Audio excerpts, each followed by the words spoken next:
amigos y amigas de La Respuesta. Ayer, sábado 22 de los Corrientes, se ofició una misa en el Fundo Familiar María Dolores Núñez, de nuestra estancia María Virgen, en el templo Jesús el Justo Eterno. Un sacerdote muy querido por nosotros la ofició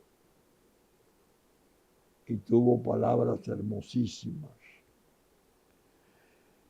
Y nosotros, entiéndase, quien habla y mis hijos,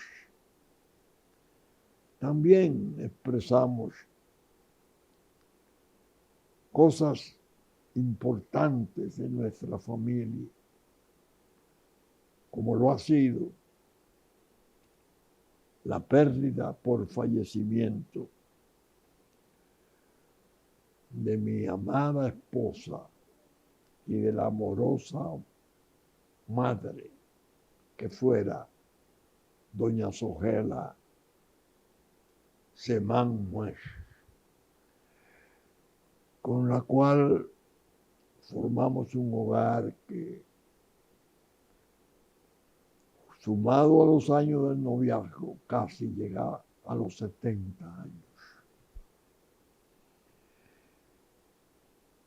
Yo no podía, desde luego,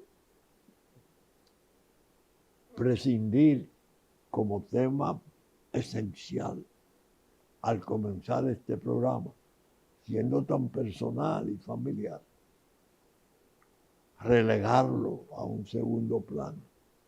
Por eso lo doy como prioritario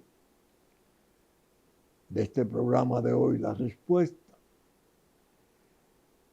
Y debo decir, el aniversario tercero de su muerte es realmente el 26 de marzo, el miércoles de esa semana. Y habrá una misa ya abierta en la parroquia Claret, en la fecha exacta en que cumple los 3 años de su partida. Y yo dije, lo voy a plantear, pero voy a tratar de resumir cómo me siento. Confieso que no me he podido acostumbrar a su ausencia. Cada día la mantengo presente con la misma intensidad con que la acompañé durante tanto tiempo.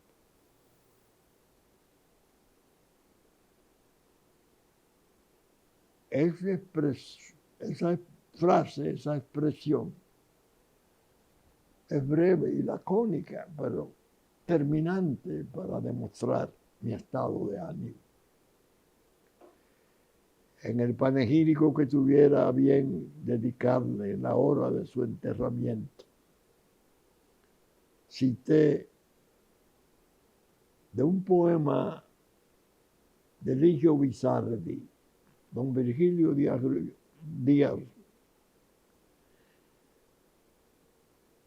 dedicada a su primera esposa muerta. Un trozo de sus versos que a mí siempre me pareció adecuado y quedó la amada huella de tus pasos por todos los senderos de mi vida. Pero bien, son cosas inapelables, hay que resignarse cristianamente Y yo diría, por fortuna, puedo decirle desde aquí, hasta pronto, mi querida vieja. Bien, el programa, naturalmente, tampoco podía obviar ni pasar a un plano subalterno, un tema que ha sido dominante en los últimos tiempos de la respuesta. La paz ansiada, anhelada por el mundo, y las dos guerras incoercibles, negadas a darle paso, en posiciones que a veces parecen demenciales de parte de quienes están manejando estas crisis peligrosísimas del mundo. El presidente Trump, naturalmente, está haciendo esfuerzos. Hubo una llamada telefónica de 90 minutos y una conversación entre él y el presidente de Rusia, Vladimir Putin. Trascendió que había sido buena la reunión y que le había propuesto a Putin un cese al fuego temporal, creo que de 30 días, como un paso primero para sentarse con el presidente de Ucrania, Zelensky, a discutir los pormenores, que no son pormenores, son las cosas fundamentales. Respondió el de Ucrania, que sí, que era positivo, porque también habló con el presidente Trump para que le explicara en qué había consistido la conversación entre él y Putin, Trump y Putin. Eso no trascendió plenamente y es natural que así sea. El presidente norteamericano envió a su delegado especial, un general leyenda de 80 años, pero una leyenda en cuanto al trato de las difíciles circunstancias de la guerra en el plano militar, a conversar con oficiales rusos y el gobierno ruso. Uno se imagina que es para discutir los territorios que se puedan intercambiar, que ahora se ha dificultado, porque aquello que se tuvo como una hazaña brillante de Ucrania, la invasión de una parte de la Rusia, Kursk, donde hubiera aquella batalla de 2.000 tanques, la verdadera derrota de Hitler, que para Rusia tiene un significado especialísimo. Los ejércitos de Rusia y Corea del Norte han logrado disminuir la intensidad de la guerra, casi cercar al ejército ucraniano allí, pidiéndole su rendición y dándole plazo. La reanudación no se cumplió, Rusia se negó a esa experiencia porque ha tenido la convicción, así lo expresa, de que no buscan realmente la paz, sino reorganizarse, que le llegue armamento, porque, bien se sabe, el presidente Trump le quitó el apoyo a Ucrania en el armamento porque anda buscando la paz. La situación es delicada. Ocurrió un hecho, o está ocurriendo un hecho que a mí me llamó la atención y lo consideré muy interesante. El Mar Rojo, sabemos todos que su entrada en la parte del Índico abajo tiene el trastorno de hace ya tiempo de los hutíes, los extremistas radicales tremendos de Yemen que han estado lanzándole proyectiles y misiles a barcos de todo tipo, mercantes, militares, no importa, al grado de que esa ruta que es vital para subir al canal de Suez y pasar al Mediterráneo para el comercio, la han tenido que desviar y encarecido los fletes y bueno, Trump, que había hecho la promesa en la campaña de que él terminaría con esa interferencia peligrosa del comercio mundial en su ruta, anunció un ataque demoledor a los hutíes de Yemen, y en efecto se produjo con advertencia severa a Irán, porque se sabe que ellos reciben el armamento de Irán y todo el apoyo de Irán, que es el que está detrás de todo eso. La peligrosa Persia que yo menciono siempre, sobre todo cuando ejerce su hábito inmortal de la venganza. Así lo prueba la historia. El hecho es que me llamó la atención esa iniciativa de Trump que está haciendo la paz y aprieta en un ataque fuerte, tremendo, y le advierte a Irán que está exponiéndose a un ataque directo, sobre todo si no se sienta a discutir una contención de su desarrollo nuclear.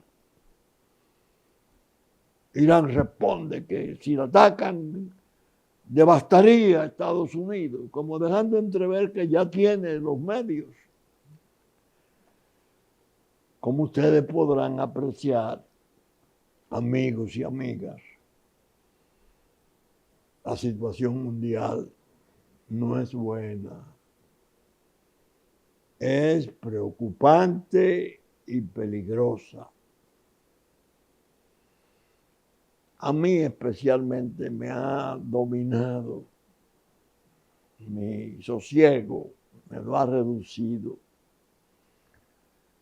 porque tengo tanto tiempo de vida que desde los 8 años de edad, cuando en el 39 estalló la Segunda Guerra Mundial, la innombrable, la bestial Segunda Guerra, y sus 60 millones de muertos.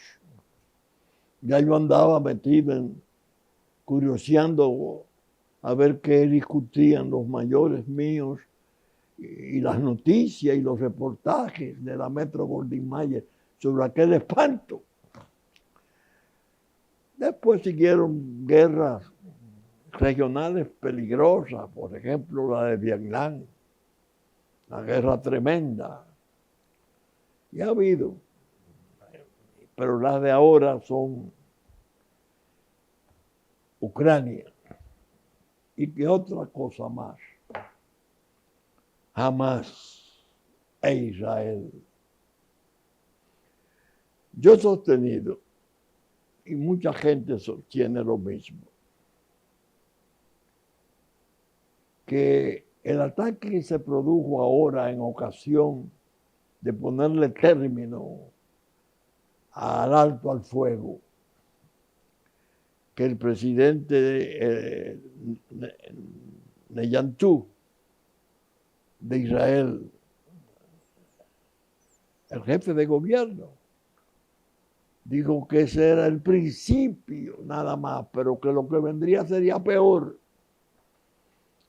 Fue realmente devastador porque se produjeron los bombardeos reanudados en la franja de Gaza, sin aviso previo, pero Israel sosteniendo, ahí había hombres claves de Hamas y usaba como escudo esa población civil.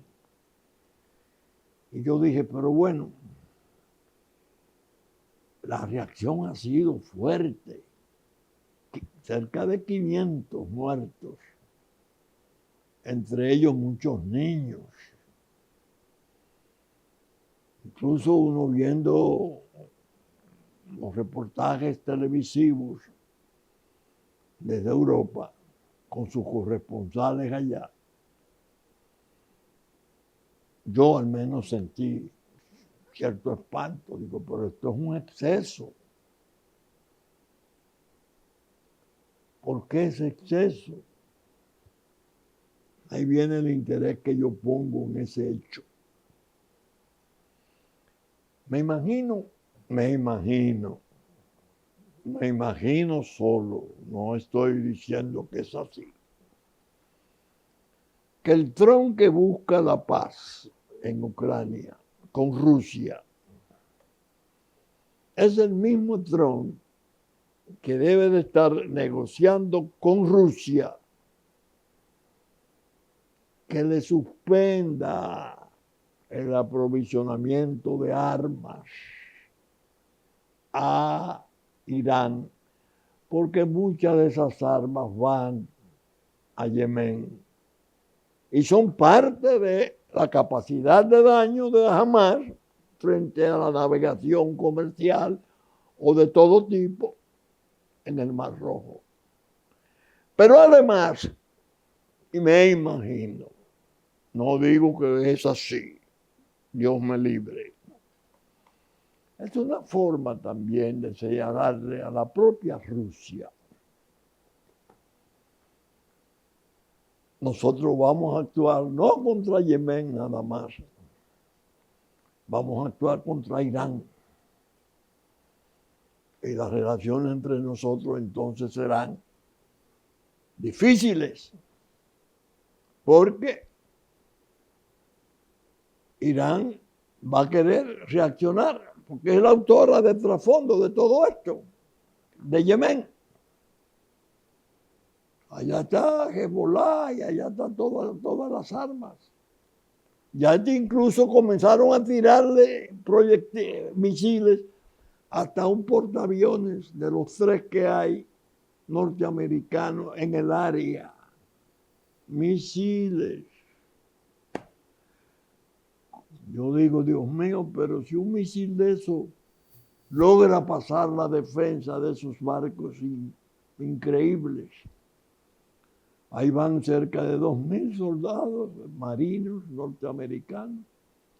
Eso sería otra torre gemela. ¿Y a dónde vamos a parar, Dios mío? Pero eso indica, son índices, síntomas de que el asunto está en niveles muy delicados. Dejémoslo por hoy así, porque apesadumbra mucho seguir tratándolo en los detalles. Están las tensiones al máximo grado. Dios nuestro Señor ilumine a esos hombres que están guiando los desencuentros y libren al mundo de un desastre terminal, porque hemos visto a Europa entró ahora en una fase de rearmarse para su defensa. Atiendan ustedes, se me olvidaba esa tercera dimensión. Dijo un funcionario muy importante alemán que era necesario seguir abasteciendo de armamento sofisticado a Ucrania, porque en la medida que ellos fueran fuertes en las batallas, tendrían más capacidad para las negociaciones de paz. Es decir, que siga la guerra. No importa que Estados Unidos se haya retirado, seguiremos nosotros, Inglaterra, Francia, España, Alemania. Oigan eso, tercera dimensión de los peligros. Que siga la guerra para que se fortalezca Ucrania. Dios mío, ese occidente de OTAN, que celebró tanto lo de Kursk, yo querría que explicaran ahora esos 67,000 muertos de jóvenes soldados ucranianos en Kursk para hacer un repliegue y una retirada penosa. Eso era lo que ellos celebraban, los europeos, como un gran éxito, una hazaña. Pero bien, dije, vamos a dejar el tema de momento. Ya agotado en forma importante, central, porque mi sentimiento lo he podido expresar con cierta plenitud. Y vamos a concentrarnos en nosotros. Especialmente quiero comentar la respuesta pasada. Me interesó mucho verla, como siempre, porque pude medir una vez más lo importante que resulta conocer y confrontar la edad de los sucesos, de los hechos. Mi hijo Juárez, Víctor, había preparado un documental, La Hora de la Patria, en el año 15, el 2015, que yo lo vi entonces como parte de la refriega. Nosotros nos habíamos ido del gobierno y estábamos empeñados en probar la insinceridad venenosa de sus designios. Porque entendíamos y seguimos entendiendo naturalmente que era una experiencia terrible de venta de la República. No hay dudas. Y el documental fue valioso porque aparecía el contraste entre lo que decía Danilo Medina en La Habana, en una reunión del USLA, con Gustavo Montalvo al lado y su cara de piedra, en serio. Y al regreso, que nos visitara a nosotros, incluso en nuestra oficina, para hablar de la expresión de simpatía y de apoyo que había recibido de parte de los gobernantes latinoamericanos de Sudamérica, que se le acercaron después de su intervención y le dijeron, pero Danilo, nosotros no sabíamos que eso era así, refiriéndose a cómo él había defendido la soberanía nacional, incluso llegando a decir que los dominicanos éramos tan generosos que mirábamos para otro lado y no atendíamos a la violación total de los límites de la Ley Nacional del Trabajo. Un 80% debe de ser dominicano, un 20% extranjero en la construcción.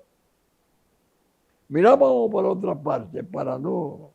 Es decir, era como una especie de piedad generosa, de tan buenos que somos. Y dijo otras cosas, más o menos en ese sentido. La fue a explicar incluso, no solo a nuestra oficina, no, a varios lugares adversarios, como una manera de decirles, señores,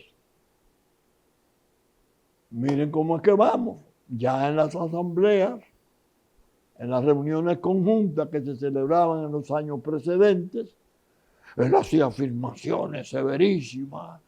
No quedará uno. Bueno, salíamos, incluso nosotros que estábamos en el gobierno, nos aplaudíamos de pie. Delirante todo el mundo. Bueno, ahí llegó la defensa de la República.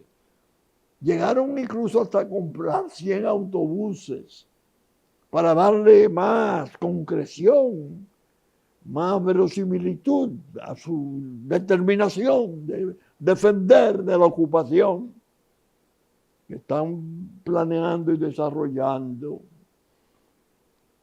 especialmente instrumentalizada a través del horror asesino de las pandillas criminales que hoy por hoy siguen dominando en una forma siniestra la situación haitiana.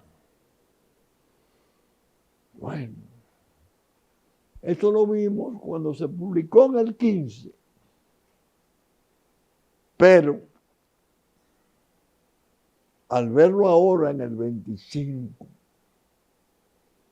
10 años después, en la respuesta, que Juárez me dijo, papá, yo querría pasar la hora de la patria en la respuesta. Y yo, ¿cómo no?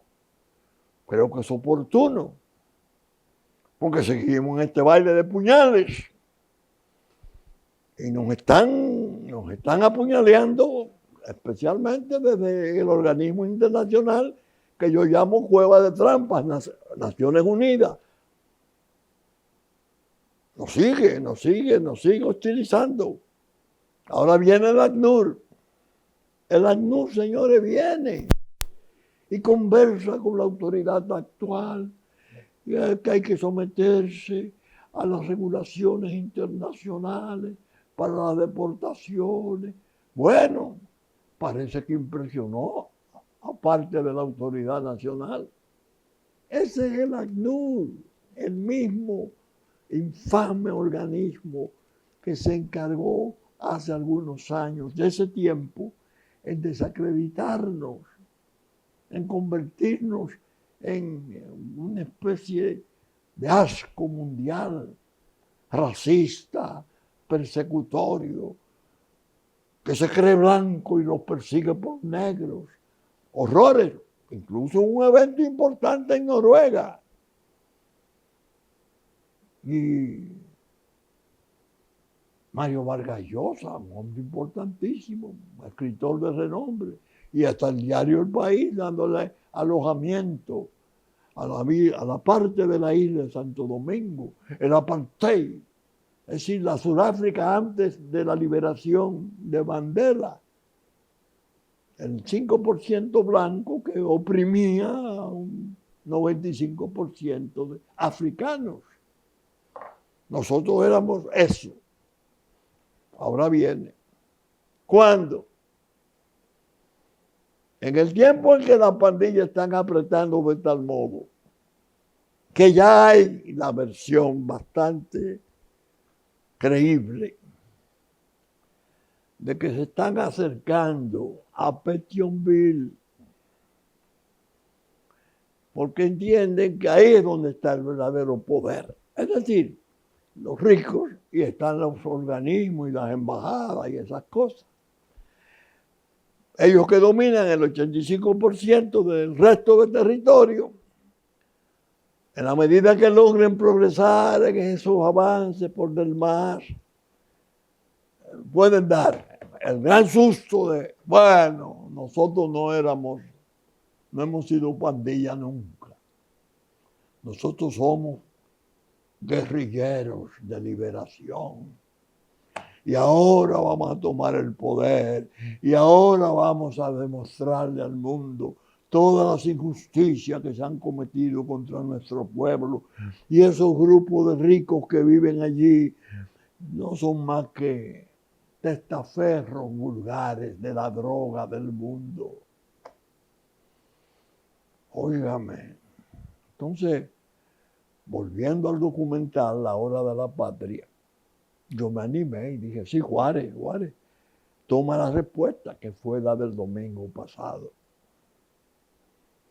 Lo vi con serenidad, sin encono, tratando de contener toda idea de repudio, sino déjame ver cuánto puede servir ese documental del 15 para desnudar el 25. Los años, 10 años después. La misma insinceridad, pero ya no dentro del gobierno, porque Danilo Medina no lo está. Está en la oposición, incluso en una oposición arrogante. Recuerden ustedes que en su primera salida, después de haber vencido el cáncer, que supuestamente le aquejaba, habló de que venía a cobrarle a la República lo que ésta le debía. Y ahora está pendiente de que esos procesos que se armaron son puramente administrativos y que los delincuentes son los funcionarios que dirigieron ese abuso, haciendo expedientes inmensos, imputaciones terribles contra su familia, contra su oficial guardaespaldas, contra su cuñado. Bueno. Y dice en un momento, eso va a terminar pronto. ¿Por qué? Tienen fe en lo que le han prometido los juristas. No, vamos a hacer extinguir los procesos porque ya pasaron más de 4 años. Y ocurre que esa es una disposición, la de que la presunción de inocencia es tan poderosa que protege al individuo particular. Pasan 4 años, ya se considera que ha intervenido un abuso del Estado en tanto tiempo, sometiendo a ese grupo, a esa asociación, que yo repetí muchas veces, de malhechores, conforme a la técnica jurídica que contamos todavía. No, eso no es la protección a los individuos, es la protección al Estado de Derecho. Es una disposición tan vigorosa que es constitucional para proteger el Estado de Derecho, más que al individuo que la pide en sus casos particulares. Ese es el engaño que hay en curso. Ese es el engaño que hay en curso y hasta citan ya ciertos precedentes que el nuevo Tribunal Constitucional dictó sobre otro caso. Creo que fue la anulación de una decisión de la Suprema Corte de Justicia, que parece que interpretó de manera diferente la cuestión. Y había dicho como que esa es una disposición, la de 4 años, para extinguir un proceso que había que analizar en qué medida el que pedía la extinción del proceso lo pudo haber obstruido. ¿Cuántos incidentes presentó? ¿Cuántas recusaciones? ¿Cuántas ausencias? Abogados enfermos, porque no era posible darle el beneficio de los 4 años de extinción si esas cosas se habían producido. Entonces le responden del Tribunal Constitucional nuevo. No, es que el problema no es el individuo, es que la disposición es más poderosa, es el Estado de Derecho. Ajá. Yo no celebré que así fuera, que así se presentara ahora. Estado de Derecho. Ustedes se imaginan, amables amigos y amigas, si a este país se le sale ahora, a esta altura del juego, con que todo lo que se instrumentó, todo lo que la sociedad vio, todo lo que la sociedad supo repudiar, reprochar, todo lo que trascendió en periódicos, no tiene efecto porque ya pasaron 4 años. ¿Qué Estado de Derecho queda? ¿Qué Estado de Derecho queda? Es la pregunta.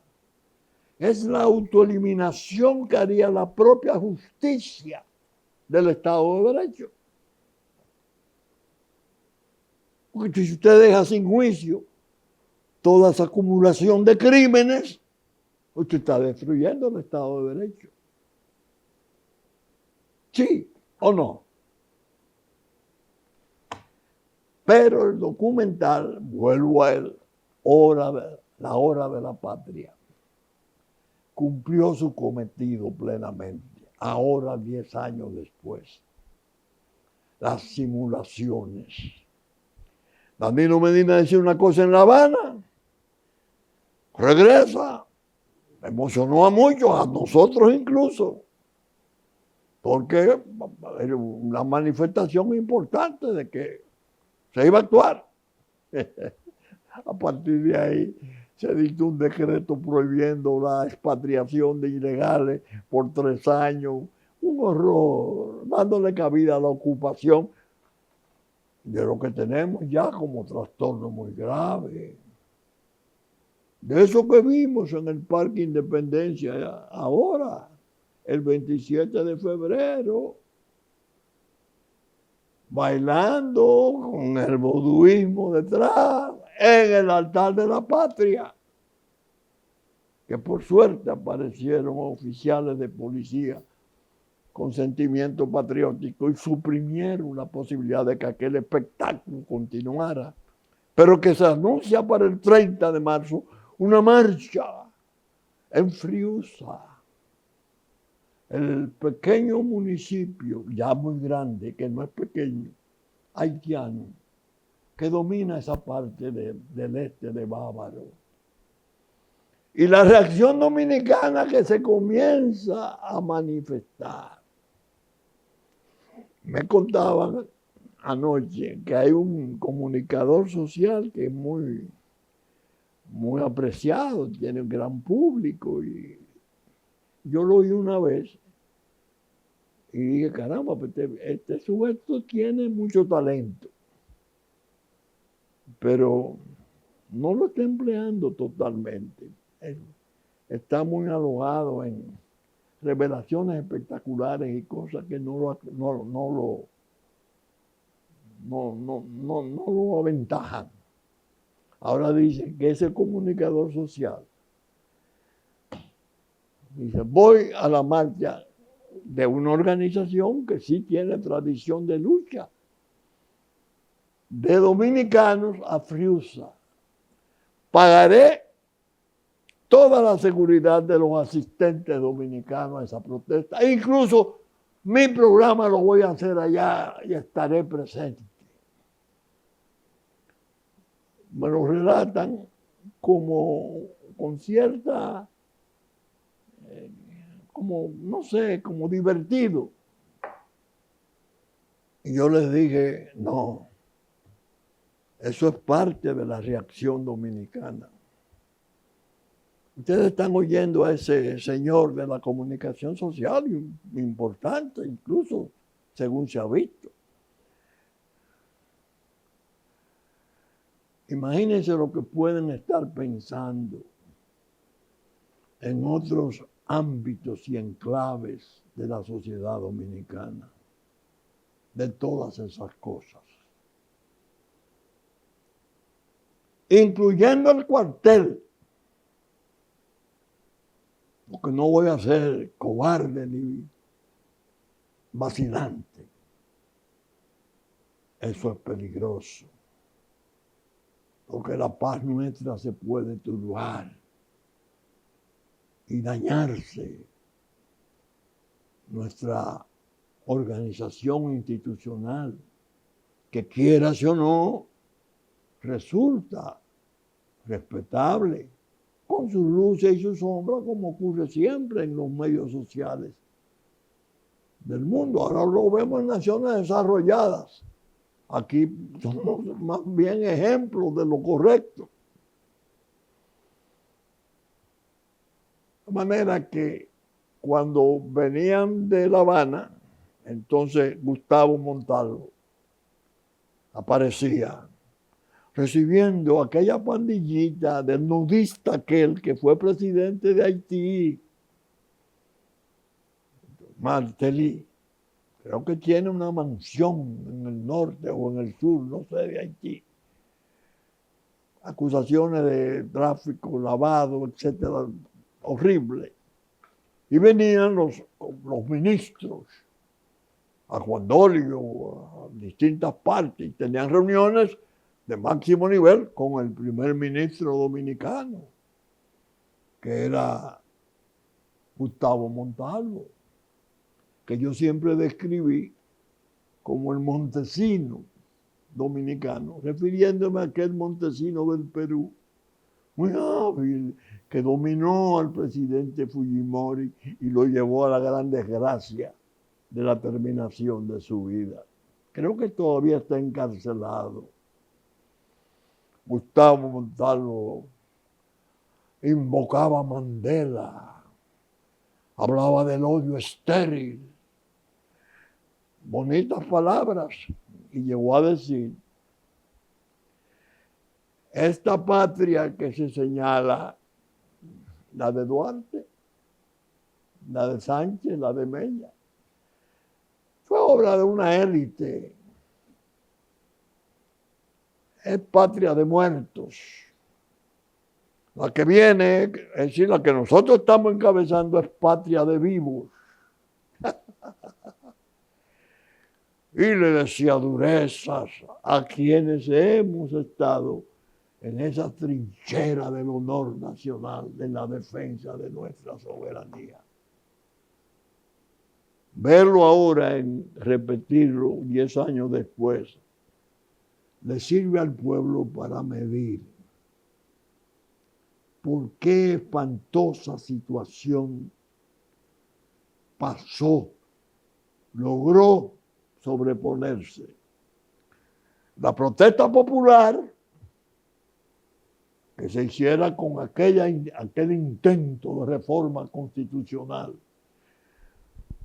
que estuvo en un contexto militar, de equipos militares, de espionaje interno, que el Congreso estuvo aguantando el proyecto hasta que intervino una llamada de un jerarca de la política internacional norteamericana, Pompeo. Y ahí se desarmó, naturalmente acompañado de otras cositas. En los días en que César el abusador caía y se hablaba de su posible extradición, y aquí reaccionaba en forma violenta, se fue a Colombia, lo capturaron en Colombia, y hablaba de 50 millones que él le daba, y entonces usaba insultos graves contra el presidente de la República, Danilo Medina, cosa que está en juicio allá en Estados Unidos, que ahora con el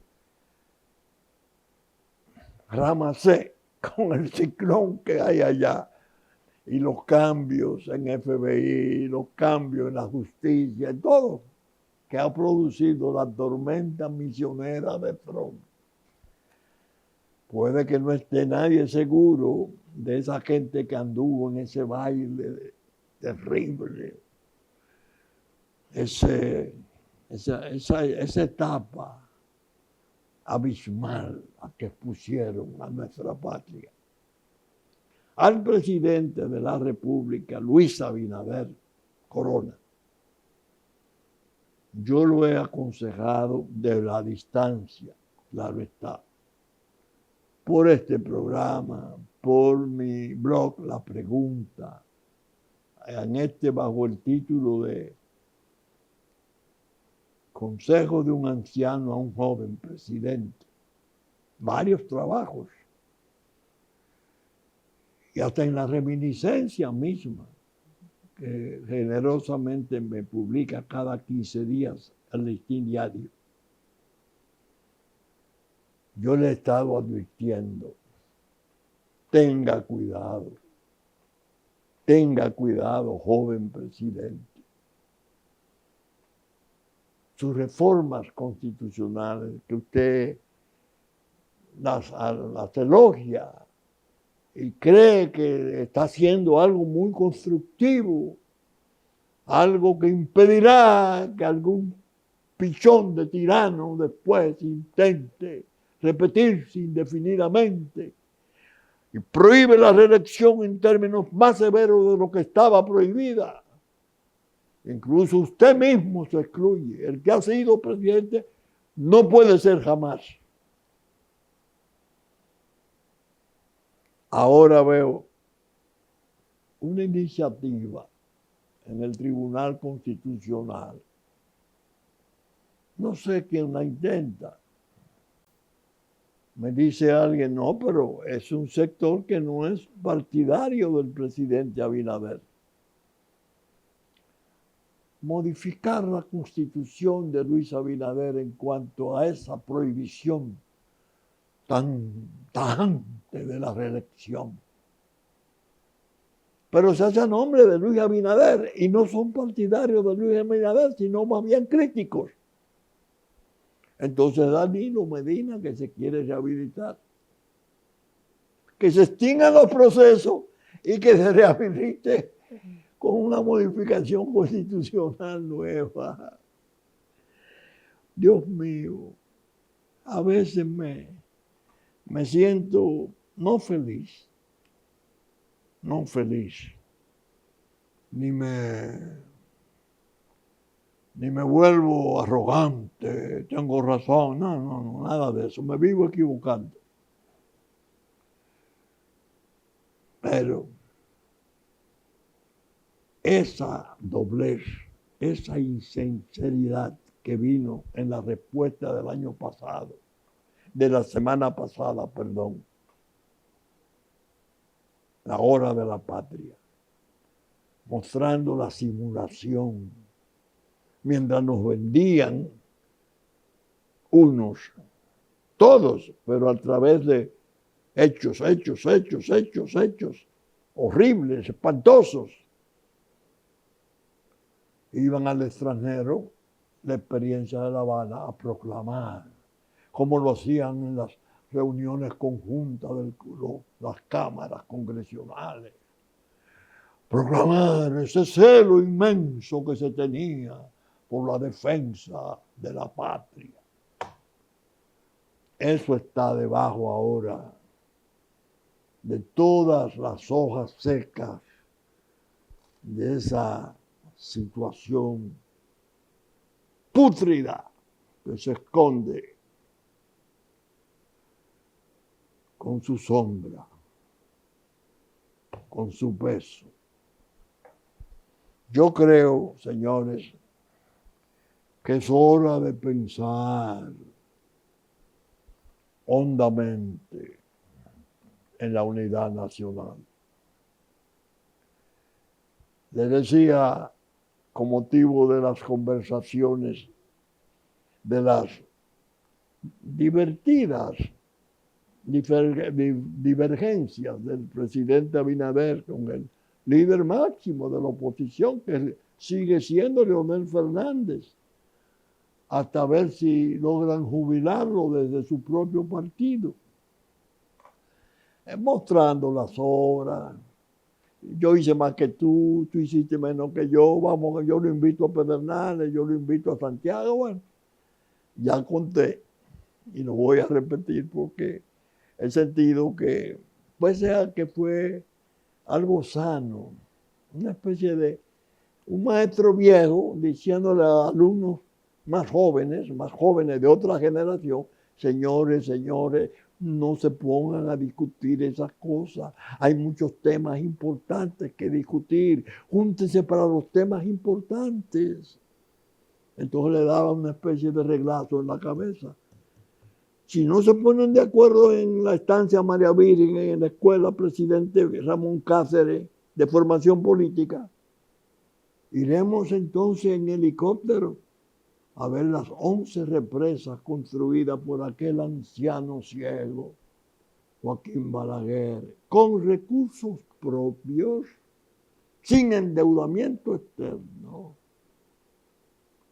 para beneficiar el riego que produce el arroz, los acueductos que sacian la sed de los pueblos. Y nunca exhibió eso ni comentó eso con jactancia. Llévense de ese maestro de poder, se lo dice este anciano, que por ambos siente amistad y simpatía. Pero bien, estamos saliendo por Supercanal a las 11 de la mañana de domingo, por sus canales 33 de Claro, 3 del cable. Que asimismo Teleimpacto a las 12 del mediodía y las 9 de la noche de domingo reproduce nuestros contenidos por sus canales 52 de Claro, 22 del cable.